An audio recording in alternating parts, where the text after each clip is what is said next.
some soccer! And now the shipping forecast issued by the Met Office on behalf of the Maritime and Coast Guard Agency at 1130. Go! At 1130. I don't think I've ever wanted to be in a stand more than my life around there. They're going crazy. Hey, they got penalty here. There'll be fish flying about there. There's no tomorrow. What a magnificent piece of football! A really, really good goal. You can't make it straight like that.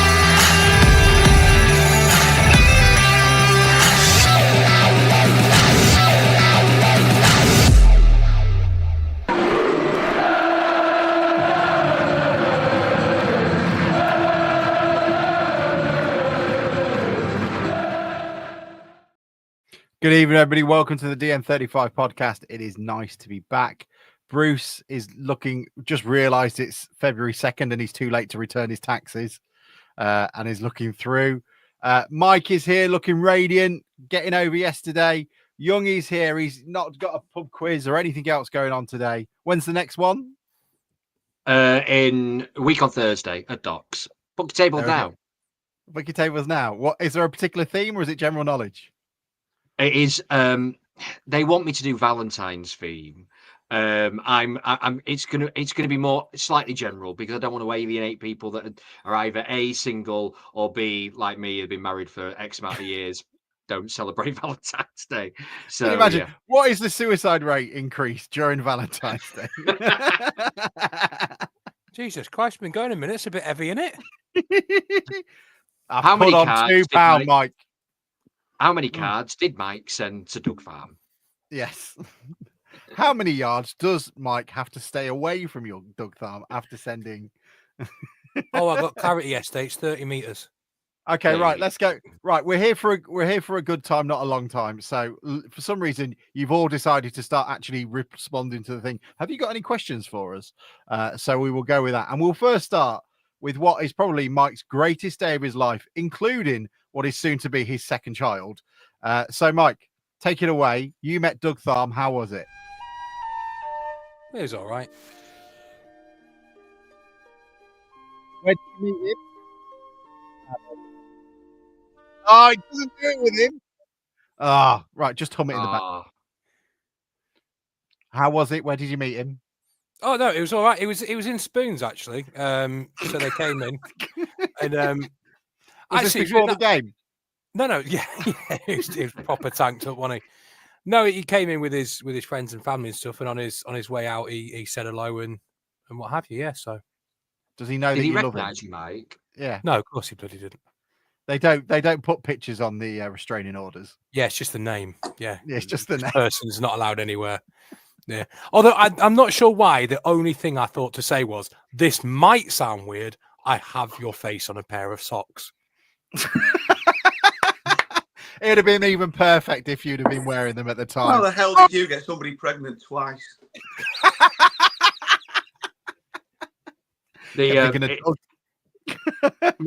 Massive Alan Partridge vibes where he brings him back to his house and his pictures just everywhere. You can't hear this. No! I'm sorry, my wife's listening, and I've just heard a cackle at that. So, is obviously you are expecting, and it's coming quite soon. Yes. Did you tell Doug that you're going to name your child after him? Well, I'm not sure because I've not forgotten Anthony Glennon, so I'm a bit torn. Most of us have. Oh, I haven't. I'll never forget that man. Dougie Anthony. He's not dead. Well, he is to me now. He's moved. He doesn't play at York. He's not dead. Newport. Newport. Newport. Oh, that was it. I don't know. He's out of the country now. That's how far away he had to get. Yes. He couldn't get any more westerly, could he, in the English Football League? Is that the most... Well, is Plymouth not more westerly? Well, I don't know. Mate, I wasn't really thinking about it when I said it. I think it's a good point. And I think we need to ask the viewers and listeners which is the most westerly football club. I mean, if the FA had its way, it'd have been Dublin, wouldn't it? But there we go. There we are. So, Helen, I hope it answered your question. Second one, Josh says, should we get a hybrid pitch as they have at Bromley? I'm happy to put it out there, but my answer would be yes, if you have a spare £800,000 kicking around somewhere. Bruce, what the fuck are you doing, man? Either be in the pod or don't be in the pod. What's going on? And he sat there flicking through old fucking tickets. He's like, I'm in the pod. This is part of the. This is part of what you're talking about. Somebody asked if Bromley's was the most boring ticket we'd ever had, and they obviously didn't go to Histon or wherever it was, where we got a raffle ticket. Welling. We had a raffle ticket at Welling. Bruce. So I am actually focused on pod stuff while I'm listening to you three. Well, I'll tell you what, in 1983, there was a ticket that was more boring. I'll have to find it and spend 3 hours doing it. Bruce, I think that's the start of another game. That could be a what ticket, they sort of play your ticket right. What is this is Grimsby Town v Swindon. What is the price or what's the seat number? The worst one I found so far is from Ebbsfleet, right? When was Ebbsfleet? 2012, 13. I think Rob Duffy scored on his debut. And I've got a concession. How good is that? I must have been about 40. Hang on a minute. Yeah, did you say you got him for a concession in 2012? It's just the way he started talking like Rayman about something that happened in 1932. They were like, don't worry, mate, you can come in on a cheap. It's fine. Me and Nutty got in for students at Swindon about 5 years ago. I got in for a child at Chesterfield at Saltergate when I was about 25, purely because the turnstile I didn't realise was apparently concession only, and the person behind the counter clearly didn't give a shit. He was just like, yeah, whatever, there you go, nice one. So yeah. Can I make a point? Alex is the best of his. He's tried to not do a cold opening and go straight into it this week, and we're just rebelling. We're just saying no. We're going to talk about concessions. And can I just say, you can want to do what you want, Alex. We're not coming along for the ride, mate. We're doing 10 minutes of shit before we start. We're not moving. You know, it was prompted by Bruce, because Bruce occasionally gets quite serious on the WhatsApp group. He does. I know he puts on this persona of this sort of lovable inventor that sits in the back of the garage and will occasionally turn into a wrong un, but you know, he gets quite serious halfway on the pod. And I think what he said was, there's been a lot of replies to your questions for the panel tonight, Alex. Think it's important we answer them. Maybe use the 10 minutes of bollocks time. Going to be a busy one tonight. And then consider just sit there rifling through. Do you know what I've just found? Not even listening. Not listen to a word you said. Not listen to a word you fucking said. No, he was saying about how serious I am and all that. Look, this is conspiracy theory stuff. Hang on, I don't think I got music for that. In 2018, I went to watch Grimsby at Cambridge. Look, and they were sponsored by the they were sponsored. Look, by the COVID jab. Oh, aye. How did they get promoted that year?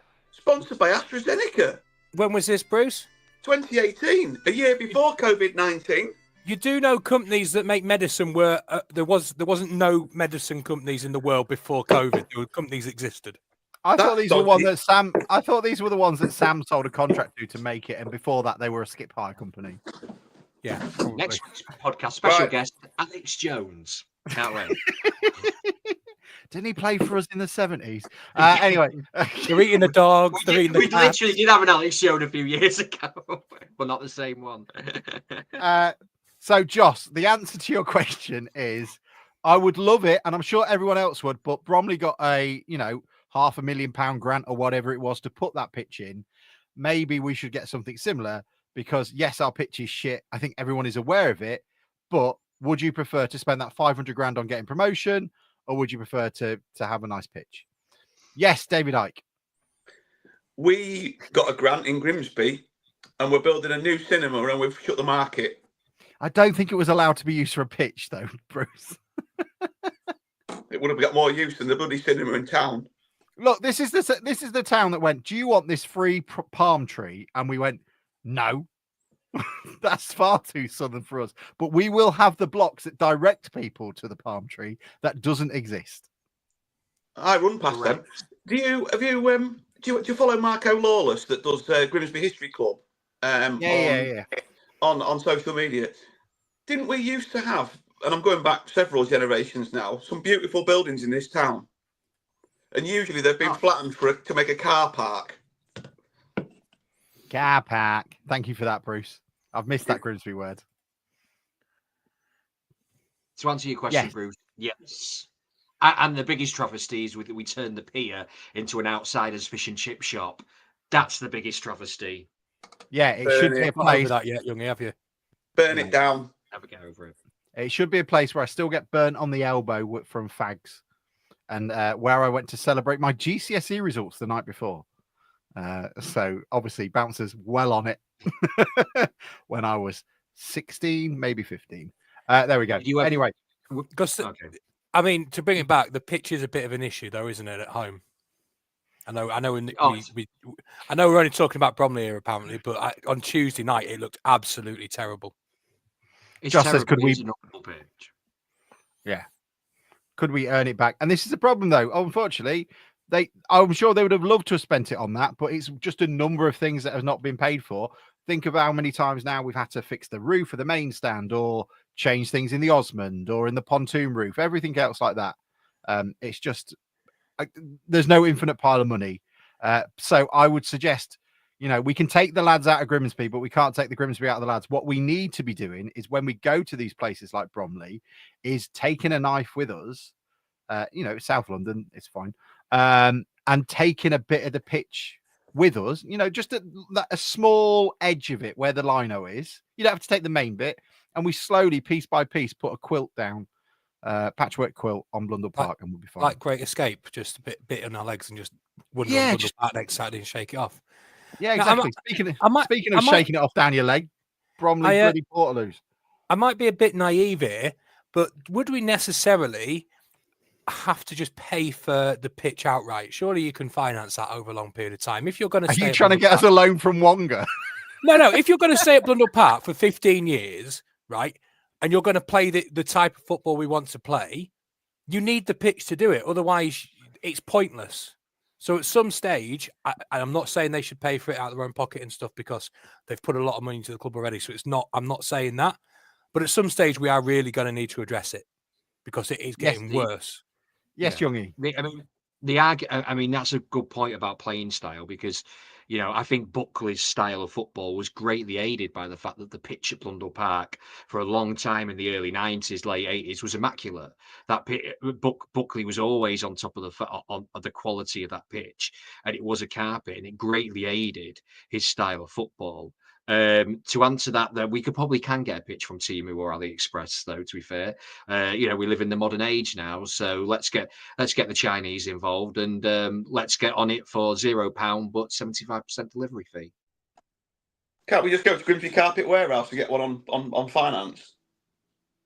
We could. They're too good looking, them boys, aren't they? I won't trust them. You know what I mean? I see them on the socials all the time, and I feel that they'll lay you a carpet, but then they'll steal your wife. So I'm not into that. If we can play good football, then Mike is there on his knees, screaming, "Give me back, Doug Farm!" They will take Doug Farm away from you, Mike. Yeah, I'm really sorry, mate. But are you happy to like to see him try? Yeah, just hanging onto his leg, and then all you're left with is his sock. I'm not saying that. That sounds weird. Matt W says DN35 public service announcement: songs are better sung slower. Besto when the town comes singing in brass choir since Saints away. Slow down Mariners too. Yes, there was a moment yesterday when we sang "Oh When the Town" very slowly for what felt like 35 minutes. And I'm very contradictory to you, Matt. I thought it was shite.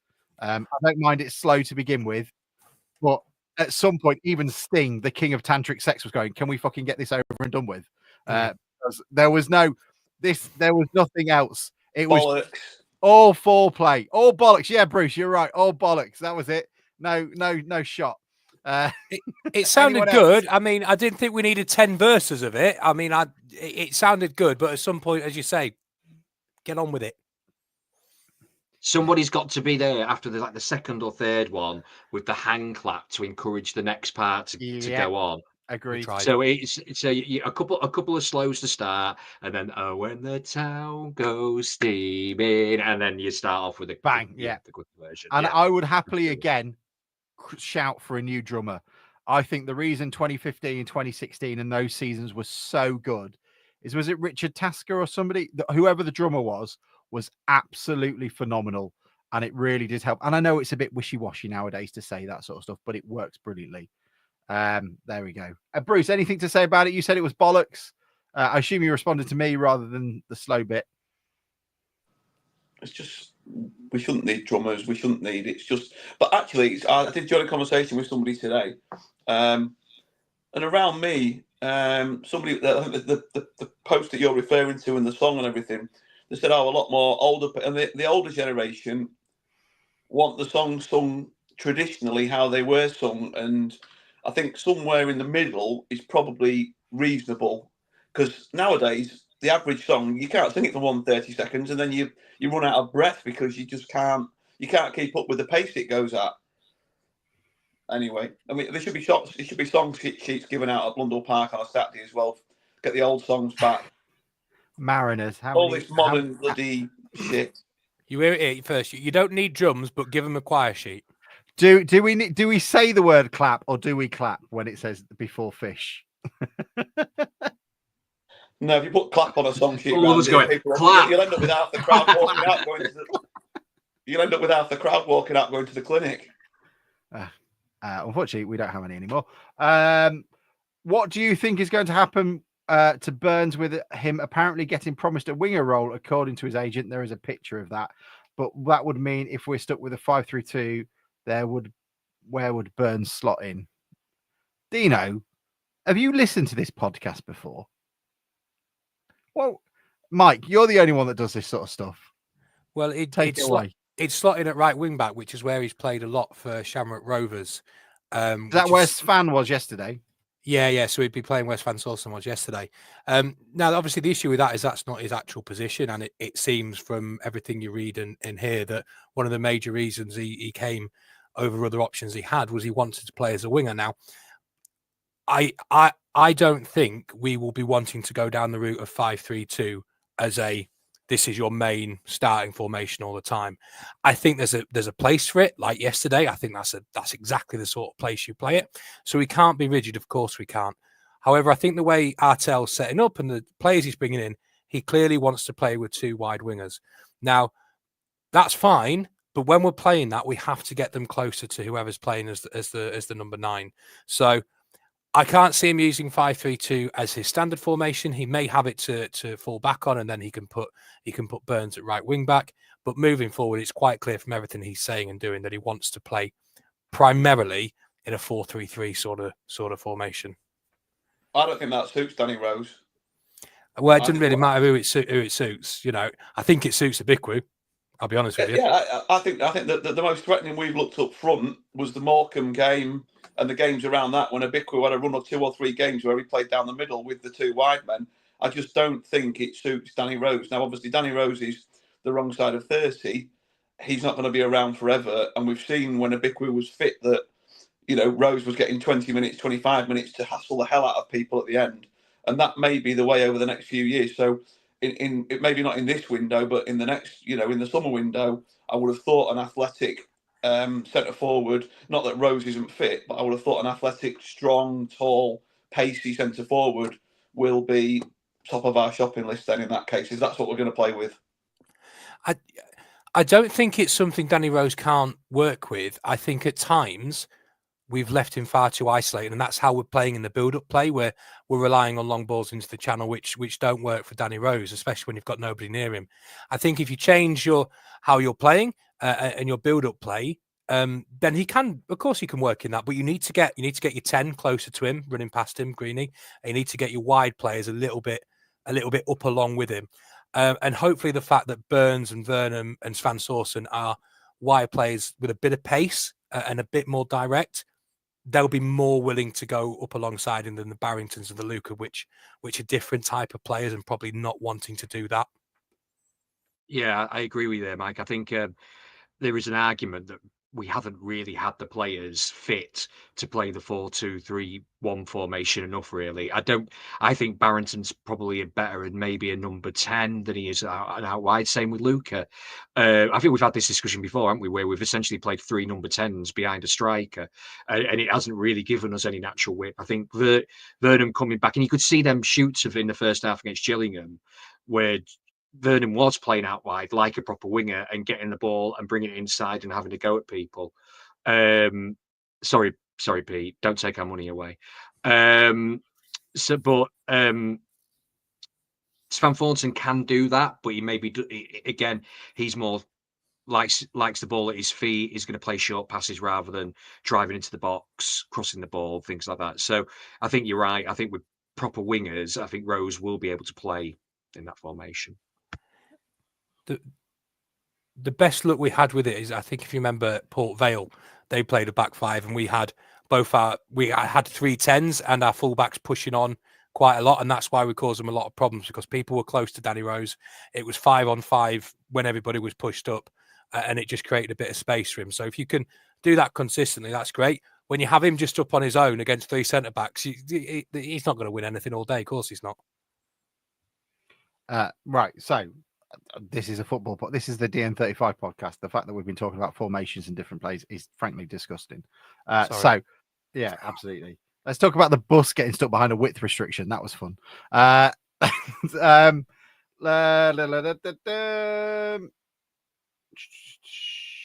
excited, Grimsby Exile asks, how excited should we be about the 2 new signings, neither of which any of us know much about, other than their names and professions? Artel admitted to having been excited about Gazer's signing in his pre-match interview to Matt on Thursday. It's nice that Matt and Dave are on speaking terms again.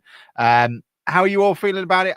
They've both come in with a little bit of fanfare from whether it be League of Ireland supporters who are all butthurt by the fact that they now realise that Grimsby is far better of an opportunity than playing football in the League of Ireland.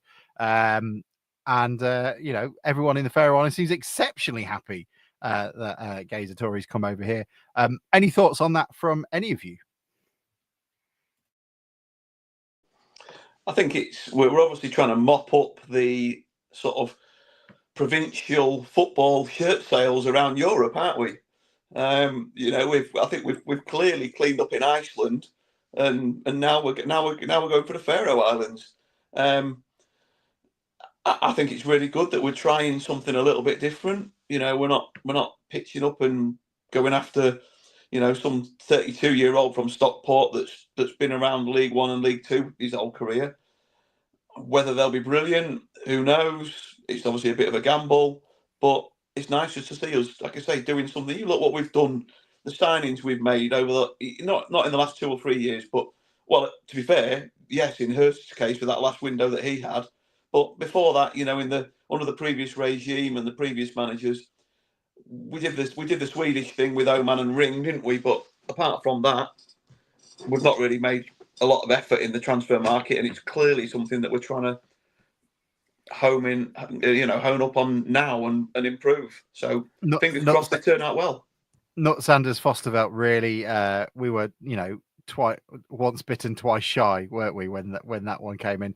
I've got to ask you all, how slow do you think that Football Manager database would be if you're playing a game when you include the Faroe Islands leagues and the Icelandic leagues with your main European leagues? It'd be real time. Well, yeah, Bruce's refurbished PCs would have got you there immediately. Buy them now. Yeah, buy them now. Are there any more for sale, Bruce? No, nothing at the moment. No, Immingham Docks is quite quiet, isn't it? All quiet on the laptop front. The thing that does impress me with the Tory deal is it's obviously been somebody we've been in for a while. I think it was last summer, and it looks like a complicated transfer with a bit of interest from other teams looking around, and we've managed to sell the club, have a financial package in place for the player and the club. So it sort of proves, I think what I said in the week, it proves we're not as on the merry-go-round as everybody else. We will always have a Curtis Thompson player in League Two, or we'll always a little bit of experience, or maybe somebody that's gone around a little bit, because that's the league we're in. But if we can keep finding these little gems and they turn out well or what have you, then that's only going to improve us. And these players need a bit of time, probably Burns less so, definitely Turry, a bit of time to settle in. So I hope they're not judged straight away. And if they work or not, who knows? But one of the good things is we're looking outside the box. We're spending money. That's £120,000 reportedly on 2 players. Now, think back. You could buy a 60. You could buy an 18-yard box for that. But think back 6 years ago. Do you ever think we'll be paying 120 grand on 2 players? As well, they've come from abroad, so we'll have spent an absolute fortune on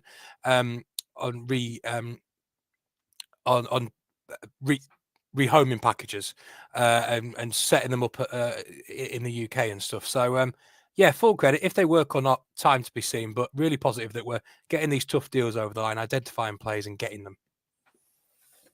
I think it's about as well tempering our short-term expectations over our long-term expectations. I think we've all got to be real. I can't see a situation where Tory is probably starting many games this season. I think it will take a little while to adjust in. We might see him kind of slowly coming off the bench. If there's maybe nothing to play for with 10, 15 games of the season to go, you might see a little bit more of him. But I could imagine if we're still in a playoff battle or we're still in a bit of a run, we're more likely to be playing the more experienced Thompson or Davis or whoever it is who plays in that position first. I think where we should be kind of looking forward to is perhaps next season and beyond that. So there is, and it's not just the kind of transition from, moving to a new league, but it's also the transition to full-time football as well. He's been playing part-time. So it's a twofold thing there.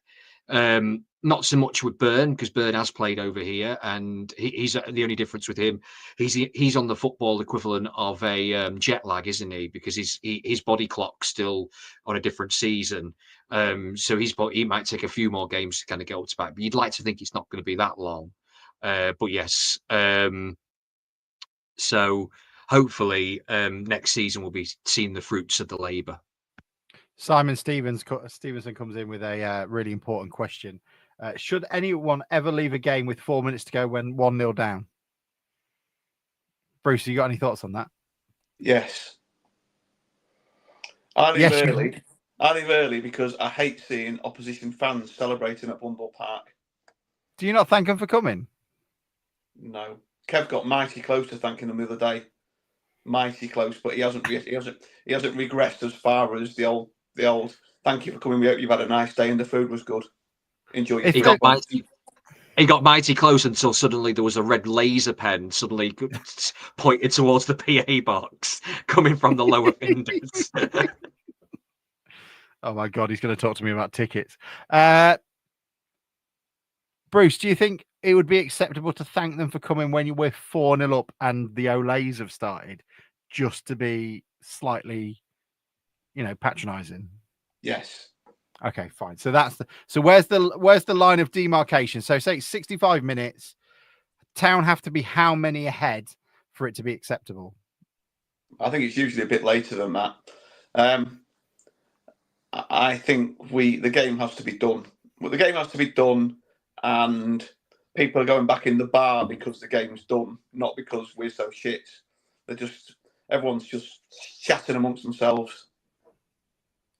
And do you know what, Tackable? You're right. The most right-minded supporters would. What a hero you are, Tackable. Never leave a game early. Absolutely. Because do you know what? If we do lose, I need them to remember how shit they've been performing. So that's why you never leave early.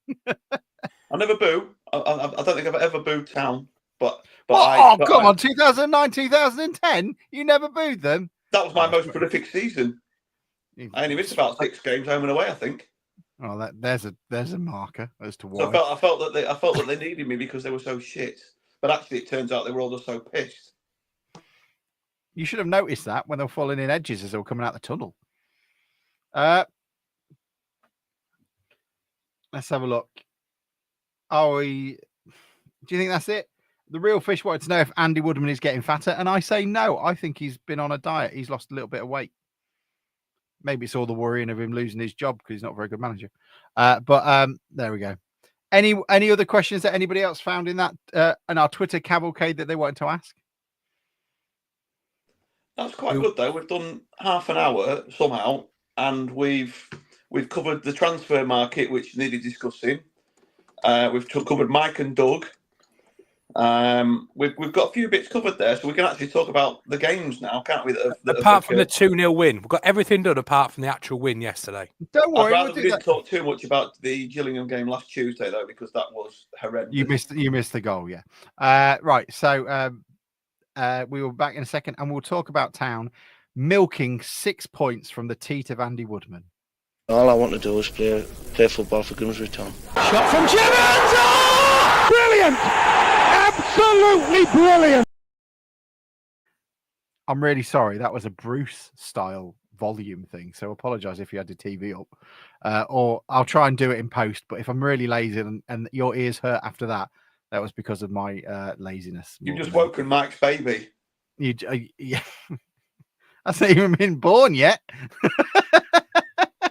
Exactly. Accrington Stanley. Bruce there showing his role for trying to be the Accrington Stanley milk kid there. Brilliant. So Town, 2-0 win in South London. We went to Bromley. None of us had a piss. And then we watched what was one of the dullest first halves of football I've ever seen, followed by Town being completely and utterly dominant before Cass decided to get himself sent off with 20 seconds to go. The Puskas award-winning goal from Danny Rose. Mike, you were stood next to me, you poor soul. What were your thoughts on the game? I thought first half was fairly poor. I don't necessarily think we were poor. I just think the quality of the game was poor. Two sides. Bromley were probably the better team for most of it. Second half, I think, was a marked difference. We came out right on the front foot, which needs signposting a little bit, because we've spoken about second half performances and coming back when we're behind in games. I know we're not behind in the scoreline, but we're definitely the worst side in the first half. So we did well there and got back into it. I thought we did well how we set up to nullify pretty much what they wanted to do. I mean, they didn't go as long as I thought they would. They moved the ball about a bit more. But I think Svan Storson and Green had really good games second half. I think they both ran. Danny Rose with an absolutely atypical Danny Rose goal. If you think of what Danny Rose is as a player, I think that goal typifies it. He's always looking for a bit of ingenuity, always looking for something different, and just to flip it over his head off his backside into the goal was great. I thought Obikwu looked sharp when he started running into the channels more second half, and I think he took his goal really well. He's averaging a goal every 110 minutes, which if we can get him to play and keep him fit, then I think he'll start scoring goals. And the back five dealt with pretty much everything. I can't remember too much Wright had to do other than a Corey back pass in the first half, which he came out well to save. So all in all, a really good performance. Dug in and out for a Andy Woodman side away from home. So yeah, fantastic. Can't fault him at all. I thought Jordan Wright made two very pivotal saves in that first half that might go underrated after that goal. Maybe I missed it. I might have missed the first one. He made a good save. And there's one that we came out and smothered on a 1-on-1, and then there was another one when he got the touch to it. Curtis Thompson, Youngie overruling me, saying it was a yellow, but there was a penalty that we were clearly denied. Poor Greeny absolutely hacked down. But yeah, I don't know if anyone else saw that one. Bruce, what were your thoughts? Did you get to see it, or did you leave early? I thought it was a pretty decent away performance, really. We soaked up what they threw at us in the first half. Didn't really get going as an attacking force, did we? But no, like you say, second half we came out and I know it's slightly different because we were away, so you would say it was a good away performance. But I'd really like to see us put more 90-minute performances at home together rather than playing for 45. You know, look at Tuesday, we were quite good in the first half and then conceded a stupid own goal, and then second half we got a draw out of it, but we were absolutely horrendous. It was one of the worst halves. So I'd really like to see us put a full match performance in at home, but as an away performance, I thought it was I thought it was good. We battled, we put bodies on the line. I thought Farm was good. The three centre backs worked well. But let's go and back it up again now against bottom of the table, big spending Carlisle on Saturday. He's moving us on already, getting us pumped already for next week. We haven't even talked about all the goals yet, and I'm not moving the whole thing on. I'm just saying you asked me for my. But that was your end. That was your rally cry. That's the rally cries at the end. Well, if that's my bit done, I'll shut up now for the next 10 minutes while you talk about the game. We won't talk about the game. Youngie, you are our VAR man in the tactics truck in Germany. What was your view from there?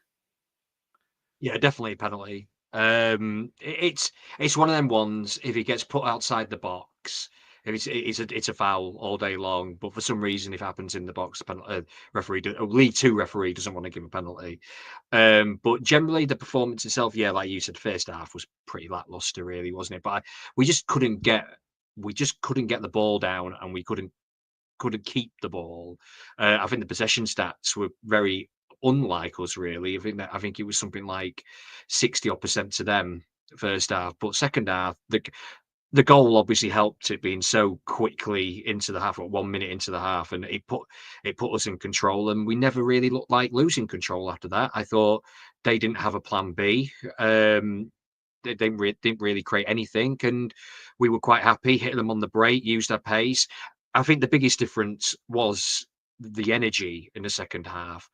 I think they must have been told at half time to get higher up, to press them a lot more. And Kieran Green was superb in the second half. He was brilliant. He was causing them so many problems just by chasing everything and his energy.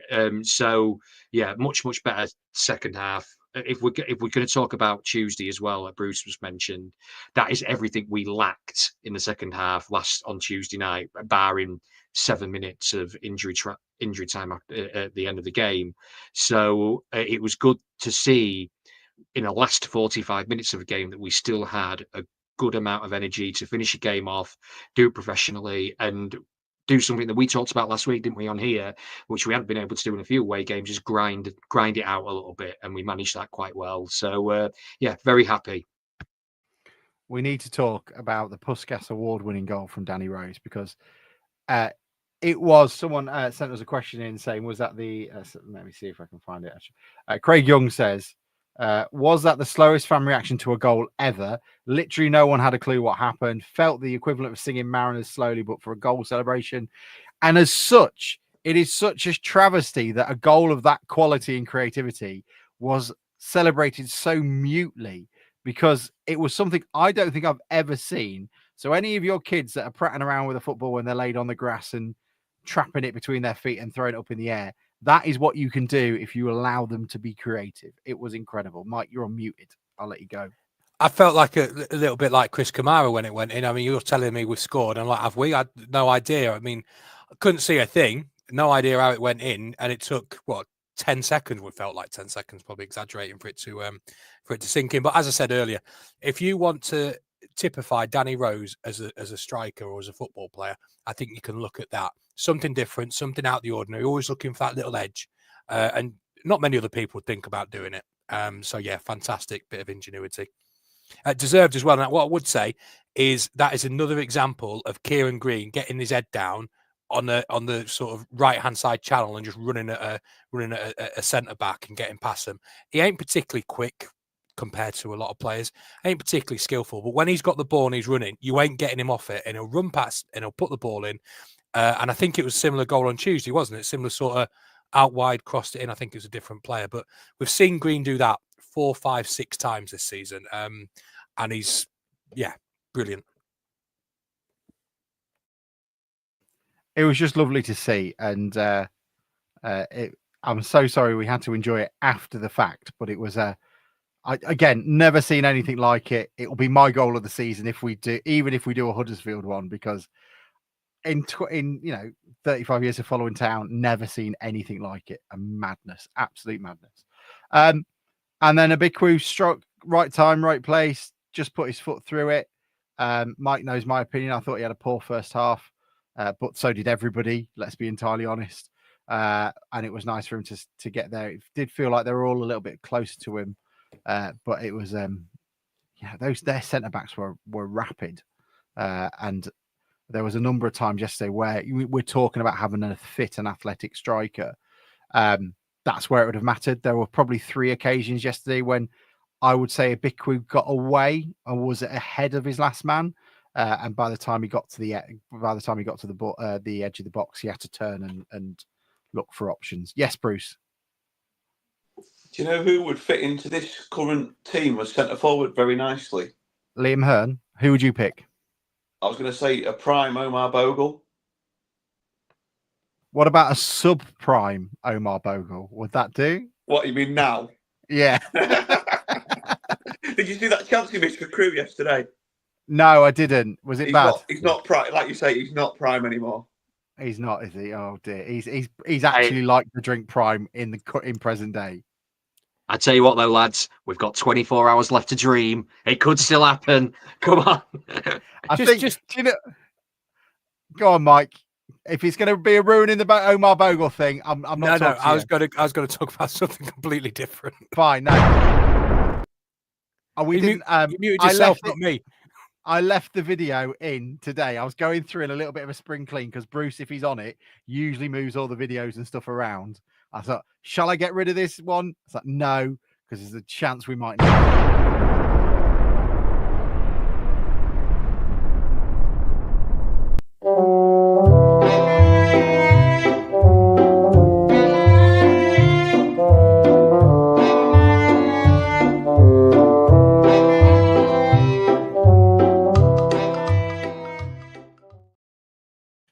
Is that the last time we'll ever see the announced Bogle jingle? It might be, but it probably won't be. Nah, until he retires, and even then we'll give it another year. Mark Worrell on here is trying to re-sign Ollie Palmer, who's apparently coming from high-spending Wrexham. Well, that's the rumour that I don't know where that's come from. It's on the fishy, though. From Mark. It's on the fishy. Hey, Wrexham have signed a couple more strikers this week, so maybe he's on his way out. It was the one that it was the other one I wanted, the one that never got into the squad. Is it Billy Waters? Waters, yeah. Yeah, that's the one I wanted because he looked that game when we drew with Halifax in the last minute. He was different gravy. I just say about Ibiku, I thought he took that goal really well. It was quite a quick first touch and finish, wasn't it? Which hopefully does him some favours. But I really want to bookend the point that he scores every 110 minutes when he plays and when he's fit. And if we can play him and keep him fit, he will score goals. I'm convinced of it. Yeah, Ibiku dreams of being Darren Mansaram. Joss says Danilo Orsi on the bench with Rumen Burrell playing at Burton this weekend. That's an interesting one. Jack Thornton wants us to damage the pitch even more by suggesting we're getting Paul Mullin. I think him throwing his weight down on the pitch is going to do nobody any favours. Can you imagine Rose and Mullin up front? It'd bring the goalmouth humps back, though, wouldn't it? It would, yeah. Shithouse FC. So, are any of our strikers going to do anything? They've been rolling along the floor for 5 minutes. What's wrong with being? We could use him as a pitch roller, a very expensive one, but as we're learning with horticulture, it's all expensive. Surely, Hull don't need their pitch now. They're going to be a League One team. So, can we not take that and they can just go play down the park at Brandsome Estate or something? Well, you're saying that. Shout out to Matt on Twitter. He came up with the best phrase I've seen in a while, which was horticultural stakeholders. We're talking about the pitch. I thought that's my word of the week. That horticultural stakeholders. I think I can't even say it. It's what you used to pin the roses back. Yeah. Yeah, that's good. Anything else anyone want to say on Bromley? It was nice to beat Andy Woodman. He wasn't involved in it. The biggest disappointment was last time we went, and on that infamous time when he was kicking it off, we were right behind his goal. This time round, they've kind of shortened it, so we were a good sort of 20 yards away from behind him, which was a shame. Matt, I don't know if he was being lovely before the match about us. Apparently, Matt Dean had a quick chat with him and said that I don't know where all this rumor is about Grimsby hating Grimsby. I really like Grimsby. They're like Newcastle. They're a proper team and all this. Like, All right, I'll go find the tweet. He said it out of his own mouth. No. Words out of his own mouth. I don't know if you want to talk about though two things on the Bromley game or at the Bromley Stadium. I think I said to you, Alex, I noticed that our dugout had something chucked at them that they kicked off about, and also 4 loos for 550 fans is ridiculous. I'm sorry, Right. I know I sound like an old moaning bastard. Fucking hell, the toilet loos. police are out. No, mate, 4 loos for 550 people, 5 portaloos. Oh, It's ridiculous. There's people Right. pissing in the corridor, in the turnstile. All I heard, yeah, hang on, Everywhere. Bruce. All I ever heard was you bitching and whine about Kings Lynn, and the toilets were the best fucking view of the lot. We didn't even have that. I'm not. We can't complain about the toilets. Yeah, can we for can. portaloos, This mate. is I'm sorry. football. This is There's- the working man's game. No, but there's And we're women and kids going to those complaining because toilets. the bog roll was Aldi's own brand and not Andrex. No, but there's Oh, women so- and kids by going the to way, those toilets. hang on. You're having to When- queue for 25 minutes, and there's shit all Oh. over. I don't mind, but you got kids trying to use the bloody toilet. Just piss up each other's legs on the stand. You were in a terrace, weren't you? If any of us took our kids to the Thank you, Alex. Do you know what? It is shit. And I saw some Bromley fans, and it's always the Southerners. They always get a little bit arrogant. I don't know why, because they're spending far more on their house than young Ian Fenners are. You get 3 holidays a year out of the mortgage money they save. But there is a point in which you go, Blundell Park is not the Ritz. The main stand toilet used to be a gutter that used to just go into the hole in the floor. Or in the case it didn't go anywhere, it just went on the floor. So I do want somewhere to wash my hands if I've had a piss. And I'd just install a fucking gutter. And you should have somewhere to wash your hands because, we're not animals. You might be, but we're not. We're better than you, the people of Kent and South London, and we want to wash our hands. You might be fine with it. We're not. We're just not. Better standard of living. Better standard of living. Bruce is fine with it. Yeah, the bravest man, actually, man of the match goes to the man who was brave enough to grab one of the toilet rolls from the Portaloo, which have all been pissed on because they were just on the floor, and did a bog roll throw after the second goal. That is, I wouldn't clap it, I wouldn't shake his hand, but well done, great work. Car park was shit and all. Anything else from the Bromley game? Just piss up someone's leg. Bruce is getting quiet now. Maybe the home shit's on the pitch and that's why it looks so good. FA regulations. I don't know, Sharon. And I know someone will make a comment because I'll tell you something. If Blundell Parks look that shit, we'd hear nothing else but that. There we go. Anything else on Bromley? Or do we talk about Doug Tharm embarrassing himself and winning Gillingham's goal scoring goal of the month for January? Don't you fucking start. It was a beautiful goal. As a liberal man, Doug is so giving that he just wants to help people out all the time, doesn't he? And that's all he was doing on this occasion. And like all great humanitarians, Doug was honoured for his achievements for working with the less fortunate. So well done, Doug. Again, Takes pity on people. This is how nice we are to the people of the southeast of England. We're just better than you, so we will gift you a goal. So whether you're anywhere in Kent, we will look after you. Don't you worry. Ooh. There we go. Anything for anywhere else on that part, or do we go straight into Bruce's game? Have I missed anything? Should we have a quick chat about tomorrow's transfer window closing? Yes. Do you think we need anything else in? We've got one loan potentially that we could have left, isn't there? And do we think anyone's going out? I hear we're in for 2, but it's unlikely for one of them because it's unlikely for one. But I'm hearing we're in for 2, but I don't know. I don't think we need anything. I think, as we all said at the start of the window, if we kept everybody and signed nobody, that wouldn't be fantastic, but it wouldn't be bad. We're quite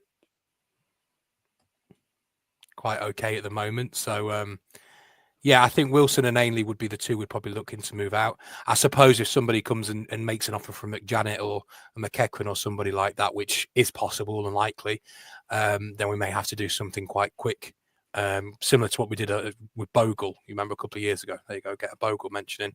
So if somebody comes in for one of our first team players, we might have to do something, but possibly two. If we don't sign anybody, we don't really need to, I don't think. If they're not going to improve us, there's no point wasting the money. We're not in that position to be desperate like we have been in lots of years. We've got a load of grass seed to buy. Can't be spending money willy and nilly. Got Portaloos to buy. We've got Port. Bruce, anything from you? You're looking quite despondent over there. Is it because Mike's told you off for the toilet stuff? No, mate. I'm fine. I'm just in the green room at the minute, getting ready. I'm visualizing the game. He's revving himself up. My wife has asked me to stop calling our bedroom that. What, the game? The green room. Oh. There we go. I think that's it. Gillingham, I didn't watch it. It was a nice point. 4 points from six is not a terrible given our run of form recently. Carlisle next, an opportunity to pick up another 6. We've kind of carved out our own little spot in the top half of the table where we can neither go up nor down. 1 defeat in 6 at home. Just saying. 1 defeat in 6. There we go. Mike, bringing the positivity. Let's talk about home record. We've won 3, drawn 2, lost 1. Hegativity, isn't it? Rolling into his sister joining the cast of Corrie. Oh, Bruce has done it already. Yeah. So Hegativity is live on the cobbles now. So hopefully we'll have a few Grimsby references. Jack said that he wants she once did an audition for one of his roles, but he spoke to her for about 20 minutes about football and didn't do anything else with it. So there we go. But hopefully we'll see Nick Hegarty on the cobbles. You never know. So congratulations to her. Is that all we need to do with that bit? I don't know. I think we should be looking out for like little Grimsby references on Corrie now. I think if she can, if in the weirdest way that she's listening to this somehow, if you can try and get like a town top on or a hat or something in the Rovers. Harry the Haddock in the window. Harry the Haddock in the Rovers. That would be. Yeah. Nice. Can you imagine now when Nick Hegarty's looking after the youth team that they're all going to come out sponsored by the Rovers Return? Ken Barlow in Boris's hat. Just walking down the street for his papers from the cabin. Is that Boris Johnson? There we go. It is now the time you've all been waiting for. The end. No, it is time for Bruce to take hold of the reins. So I am not legally compliant to any of it now.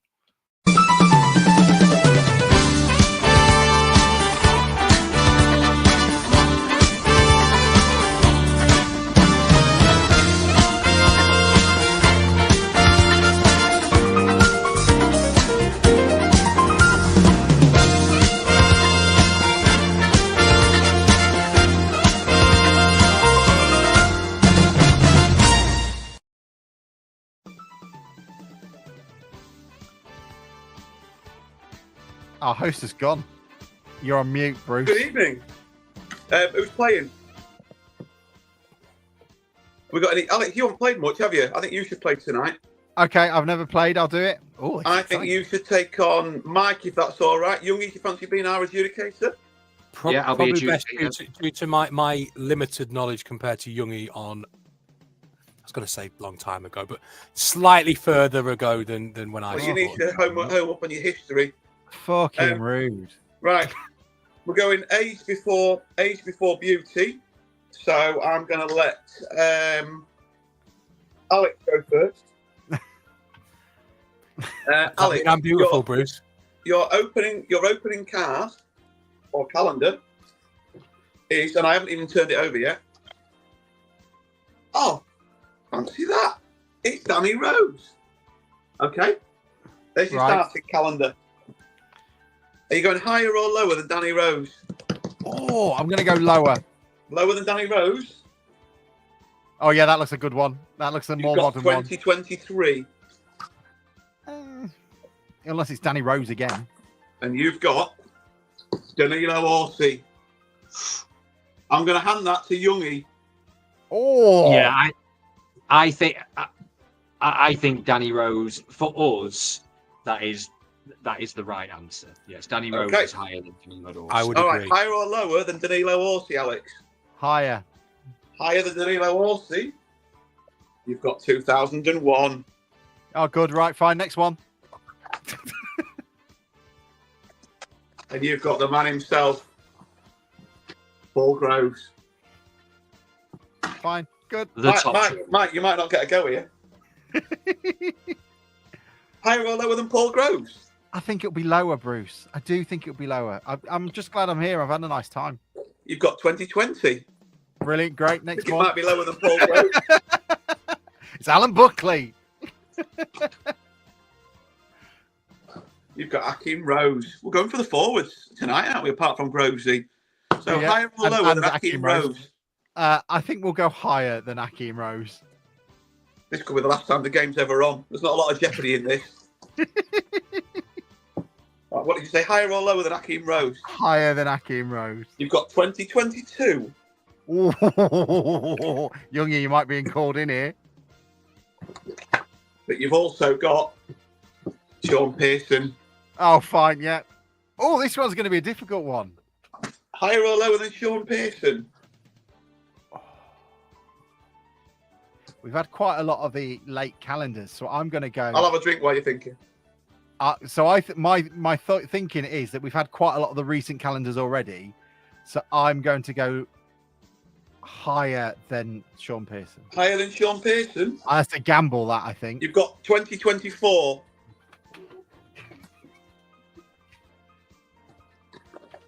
Oh, and do you know what? Oh, I'm gonna have to call Youngie in here. Because you've got Luke Waterfall. Oh, I thought it was Harry. Luke Waterfall and Sean Pearson. Mike thinks he's in here. One's won 2 promotions. Just saying. Yeah, it's Luke a difficult Waterfall one, isn't it? would be remembered fondly, but I'm going to have to say Sean Pearson is higher. You get nothing for a pair. 2 promotions, they- one it's very relegation, similar to one a pair, promotion. yeah. Sorry, you're saying that what? Sorry, Sean Pearson's better than Sean Luke Pearson Waterfall? is, yes, agree. I'm happy to agree with that. Yeah. Okay. By the way, have you noticed I've got the longer theme for the song now? It's not just keeping looping every 2 seconds. Luke Waterfall then. You went higher, didn't you? I thought you went higher. I lost. I Okay, Mike. Luke Waterfall, higher or lower? I'm going higher. I'm banking on one of those old calendars. That looks old. You've got 1998. Oh, higher than Luke Waterfall. He's gonna Grimsby QPR me here, isn't he? Yeah, but higher than Luke Waterfall. You've got Mark Lever. You can't get much higher than that at the back. We're going through the positions, aren't we? Mark Lever then, Mike. Higher or lower than Mark Lever? Lower. Lower than Mark Lever. Oh, you've got 1996. Bruce, when you saw that Mighty Marin, you thought the 2000s, did you? It's less than Mighty Marin. It's more the big numbers. Well, say before you reveal, Bruce, I know Andy Carr is watching this tonight. So can I ask Andy? I don't know. Did you ever wear the old Mighty Mariner suit? That one. If you could reply, Andy, and let us know, that would be great. And does anyone still have it? Because that would be an incredible return to the terrace. Is it wrapped in that flag that used to go up and down the pontoon that stunk of piss? That's because they only had 4 Portaloos, Bruce. Right. What were we on? I can't remember. Just piss up your flag. Mark Lever, and you went lower than Mark Lever, didn't you, Mike? He did go lower than Mark Levy. I've already answered. You're the host. You should be remembering this, Bruce. You've got Brian Laws, and Brian Laws for Town is lower than Mark Lever. Agreed, yeah. Right, Mike, you've got 3 calendars left. Oh, and you've got Brian Laws. Jesus Christ. Higher. Higher than Brian Laws. Oh, no, the calendar. Hey, hang on. Yeah, the calendars are stuck together. It's a Doug Farm picture. Right. Higher than Brian Laws, you've got 2019. This isn't promising, Mike. No. Brian Laws, who got us to the FA Cup. And you've got Alex Whitmore. Yeah. I'm sorry, Mike. Thanks for Well coming. done, well done, Alex. Take it Who? home. Right. Alex Whitmore, Matt. Alex Whitmore, Alex. Higher than Alex Whitmore. You've got 2021. I'm still feeling positive. I'm still feeling positive about higher than Alex Whitmore. Oh, maybe Youngie, not. I'm going to call you in again. This is the most involved the adjudicator's ever been. Elliot Hewitt. Oh, yeah, I think Elliot Hewitt is higher than Alex Whitmore. Mike, you've got a point. I have no point. Okay. I was going to say, did Elliot Hewitt get us relegated?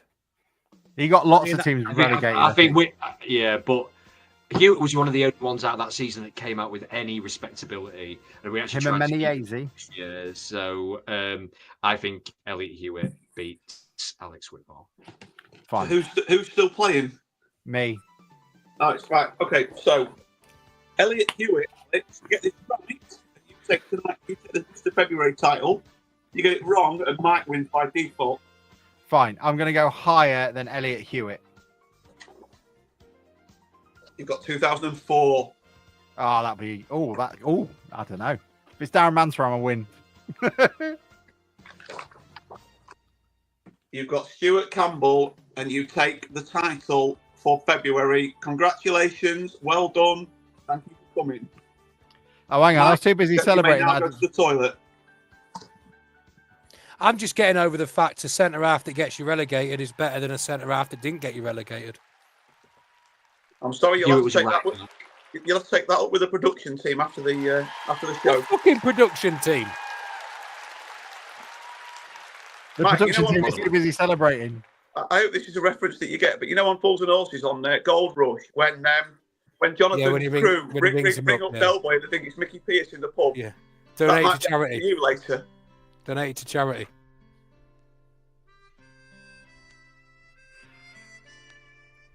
One time the BBC are going to listen to this and we're going to be fucked. Did we get any comeback about my music jingle that you Yes. want? Yeah, it got a copyright strike on it on YouTube. Can you play it? Can you play it now? No, because I got a copyright strike. We get two, we're off. It's brilliant. They don't have the Tinkerboo factory. You can have that, Bruce. We like sweets and nice to eat. Sherbet's neat and toffee's a treat. Lots of lovely things to eat in the Tinkerboo factory. It's Bruce's Ticket Boo Factory. Just see how he just disengages from the pod for like minutes at a time. Goes and does his own thing. Right, Mike, this is special. Is it? This is special. Look, Alex, ow, the cat's getting me.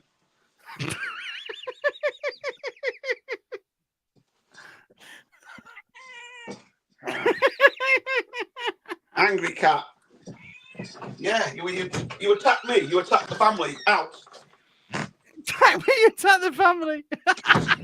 Bruce is asserting dominance in the pack. No, right. You know. Earlier on, I showed you that discounted ticket from Eastbourne, and I said that I'd got in. How can I forget? I got in. Look. Senior citizen, it says. And it's a little raffle ticket. There must be more in here. Andrew Niles says Bradley Walsh is never like this. You never see Bradley Walsh throw a cat.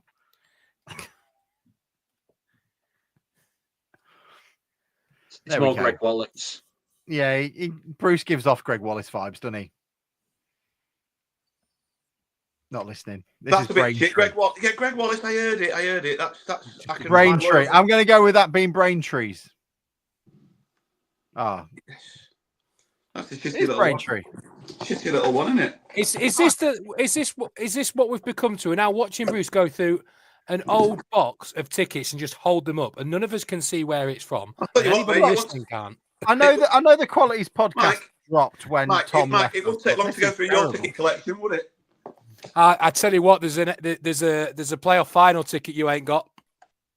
Yeah, it's one of about 10 tickets. Mic drop. I bet you. Quite literally. I bet you one from Stockport all them years ago was a bit sodden and wrecked in it. Yeah, I think I'm still wet from that game. No, that's last night, mate, that made you wet. I'm gonna have to go on weird camera. Youngie looks like he's sat back now and he's waiting for his tea to come. You in the kitchen, Youngie? No, I'm just relaxed, mate. I'm enjoying. I've got your jumper on actually. Oh yeah. By the way, if anyone who saw me yesterday goes, "He's wearing the same hoodie," I am, but I got custard on my t-shirt earlier, so that's why I had to quickly change into something. Talking about Christmas gifts, there was a moment yesterday when I sat down putting my shoes on. I thought, should I put my Doug Farm socks on just for good luck? And I thought, no, that would be silly. And then I'm in the pub yesterday. And I thought I could even show him the socks if I'd actually put them on. When's he coming on? When you must have asked him, like, are you coming on, or done the whole, "Hi, I'm Doug Tharm. You're listening. Get off my leg. You're listening to the DN35 podcast." I'll be honest. After I came out with, "I've got your face on some socks," I thought, do you know what, Mike? Shut up for a minute. Apparently, Tharm's put in a transfer request with immediate effect. I don't blame him. I don't blame him at all. What's going on with this thing? Why is it not working?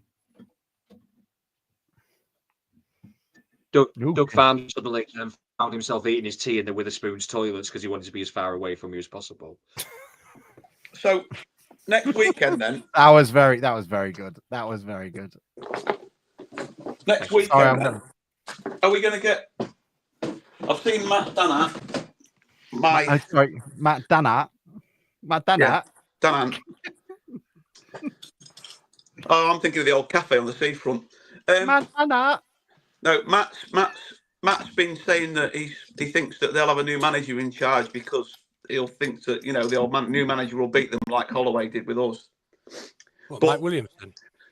Yeah, but somebody else has also said that it could be the Grim Reaper could make a return and get Williamson sacked.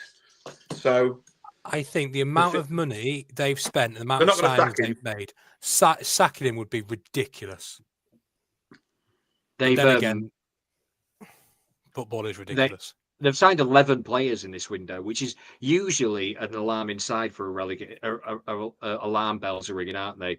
All the times we used to do that previously in relegation seasons, made you sign a whole new squad in a transfer window. It generally never works, does it? But do you think that maybe the hype for Mike Williamson that remember us all having a conversation? I wanted him. Yeah, absolutely. Yeah, I wanted him when Hurst was sacked, and it's like, oh yeah, Mike Williamson's a big thing. He's gone to MK Dons and didn't do a particularly good job, and he's not doing a great job at Carlisle. So perhaps he wasn't the Messiah we all thought he was. No, maybe not. All those football league experts as well. Yeah, all those football league experts that are on Twitter talking about how amazing he is. I've gone quite quiet on him. Alex, have you put your picture up, mate? Your Christmas picture, is it up in the? Is it in the pod toilet? No, it's in the toilet. I'll show you. I can't show you. My camera isn't working, is it? Hang on. You don't have to show us in your toilet, mate. We'll just How many toilets have you got, Alex? Have you got more toilets? You got more toilets than Bromley per person? Oh, yeah. So we've got half the amount of toilets in this house as Bromley's away end does. Yeah, I didn't think of it like that, Bruce. That's brilliant. And my old flat had 3, so they were one away from being a Bromley away end. Was the third one the bath? Was the third one the bath? No, the third. I'm not like you. I'm not like people from Kent. I've got 3 toilets, so I'm one off. I don't know what's happening, Hallie. It's not working. Has anyone who's listening got a Bromley away end amount of toilets? Have you got 4 toilets or more? If so, we need 77 people at the moment, and then whoever's listening online. I don't know what you're all doing with your weekends, Hallie. I don't know what's gone on with my camera. It's just died. So you've got me as a ghost. This is the Leslie Graham camera angle, isn't it? You look like you should be on Talk Sports graveyard shift at sort of the 2 till 4 in the morning. We did that once, didn't we? We had Paul Ross when we were in the FA Cup. He had me on at the busy hours of 12:30 in the morning. What? Did you get up for it? No, I didn't go to bed. I'm not your age. I was just stayed up. No way. Till 12:30. That's like the next day. I don't know if he's been serious anymore. Are you all gonna excited about transfer deadline day tomorrow? You'll be watching it. Are we going to do one of bring our it back. stupid things? Well, I'll keep you abreast what's going on. I'm not at work tomorrow, so I'll keep you abreast. He What's going said on. breasts. I bet you've got. I know how dedicated. I know how dedicated you are, Mike. I bet you've got a fucking yellow tie, haven't you? Yeah, no, I've got other things on tomorrow, so I'm not at work. So I'll keep a look and let you know. Yeah, your wife's about to give birth. Maybe you should concentrate on that instead of who we sign on loan. yeah, I've got some other stuff, but Mike will be tapping into his contacts. Are you going to go get my Pharaoh flag? Good, but now he's not very good. But this is what he says. do you want me to get the Pharaoh flag? Go get the Pharaoh flag. I'll get you. The Well, I'll code. get So my what- father-in-law that lives in Bromley. He can go get it. So when we signed Gazer Tory, I decided to buy a Faroe Island flag that said it would be delivered tomorrow. So I thought if I get it delivered to a little one of those little lockers you get, Amazon lockers near in Bromley, I can pick it up and we can take it to the game. Won't be delivered till 9 p.m. Brilliant. So currently there is a Faroe Island flag in a locker in Bromley. So if anybody else would like to nominate themselves to go get it, please do let us know. It's either that or I think it gets returned. Maybe we should keep it, Bruce. Well, Mike, we don't have any other flags at the moment. No, I'll get my father-in-law to go grab it, mate. He's that way tomorrow, I think. So good. What a random request for your father-in-law. I've got need a favour. Can you go get me a Faroe Islands flag from Bromley train station? Can you go to Bromley South and get us a Faroe Island flag out at locker? I reckon when you get there tomorrow, that Southampton will have nicked it. He's not listening. I'm not going, Bruce. The whole 5 minutes. Hey, that was I'm not going. good, very good, Bruce.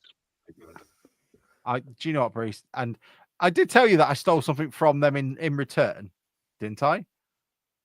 We went and did a tour. I had an event there in November, and we were in the locker rooms, and I stole a program that was there from the Everton game, and then also where whoever their manager was at the time, they have their little lockers there, and it was one of those little pin badges that says like "No to Racism" or whatever it was. So I stole that. Karma, innit? Yeah, same.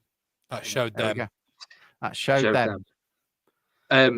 Great, good work from John to get a little interview with the Icelandic fan contingent yesterday for the away days. We podcast. didn't even mention. Oh, this is why you're here, Youngie. Mike's too busy bringing it back. We didn't even mention that. We met them all. They were all very nice. They went to the Arsenal game today, so they've had their money's worth as long as they weren't in the Man City end, I guess. Yeah, the Iceland. But now we're going to have Icelandic and Faroe. I mean, do they like each other, the Faroese and the Icelandic? So we're going to have in-house scrapping at Blundell Park in the future. Tacklebury, don't start with Ferrero Rocher. Every time I say Pharaoh, I say Ferrero. I've done it twice this week, calling it the Ferrero Islands. I'm looking at the Faroe Islands flag. I reckon you could get the Iceland logo along the red banner in the middle. And that But could, is that going to start some international incident if we start defacing? Well, we've already fallen foul of the Icelandics before, so and also the Faroe Islands. That was slightly further back in time. But yeah, there we go. There's also someone on YouTube talking about them who concentrates on Faroe Islands football. So go have a look at that. And that is that. I think we're waffling now. Anything now? Bruce has got a pillow. It's Maisie's old cushion. She was putting it in the loft. Didn't want it in her bedroom anymore. Thanks, sir. Oh, why? You got to have a word with your daughter. Is this for swaps and sales, Bruce? No, it's not for bloody sale. It's supporting my back in this chair.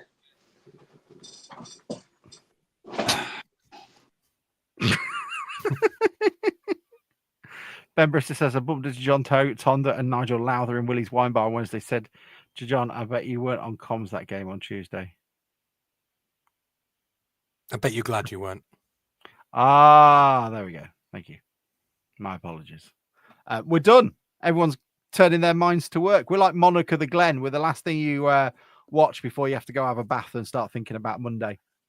Don't forget to plug the At Match podcast was out last night. Brilliant listen to Youngie in Germany. We did. And do you know what? I really like doing them. We need to do them more often, especially with Youngie and everybody, elsewhere. So We did live recordings yesterday from the game, pre, post, and during. Well worth having to listen to. You'll only get it if you download it from the DN35 podcast. So, we're on Spotify, Amazon. I don't think Google do it anymore. Apple, and I think that's about it. I can't get it on the YouTube podcast thing. It's what to do with talk. On Android, Podcast Addict is a very good app for podcasts. There we go. Any of them. We are all on them. And we're all over it. Cheltenham away, hopefully, for me next. Cheltenham away on March the 1st. That's a nice long one. So loads of content. Yeah, this one was quite quick. You can do it in a bath. Brilliant. Tranmere at home's me. Oh, Tranmere at home. Oh, very nice. Yeah. Bruce, what game are you going to next and going to stay the full 90 minutes for? Maisie's game next Saturday morning. There we go. Brilliant. Well, thank you all so much for having us. It's nice to be back. We shall all see you very shortly. We might even do something tomorrow if it gets exciting. I doubt it. But if not, we'll see you next week. Thank you all so much for joining us. Goodbye. Bye. Open wide for some soccer! And now the shipping forecast issued by the Met Office on behalf of the Maritime and Coast Guard Agency at 1130. Go! At 1130. I don't think I've ever wanted to be in a stand more than my life around there. They're going crazy. Hey, they got penalty here. There'll be fish flying about there. There's no tomorrow. What a magnificent piece of football! A really, really